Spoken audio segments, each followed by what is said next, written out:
Pinagsisikapan ng mga pulis sa Western Visayas na tugisin ang mga nasa likod ng sunod-sunod na bomb threats na naging sagabal sa mga klase at naging dahilan ng paulit-ulit na evacuation.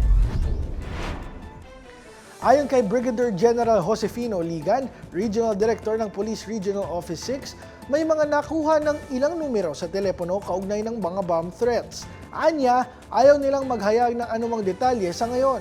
Ngunit patuloy ang pagsasagawa nila ng mga hakbang upang matukoy kung kanino ang mga numbers na kanilang nakuha.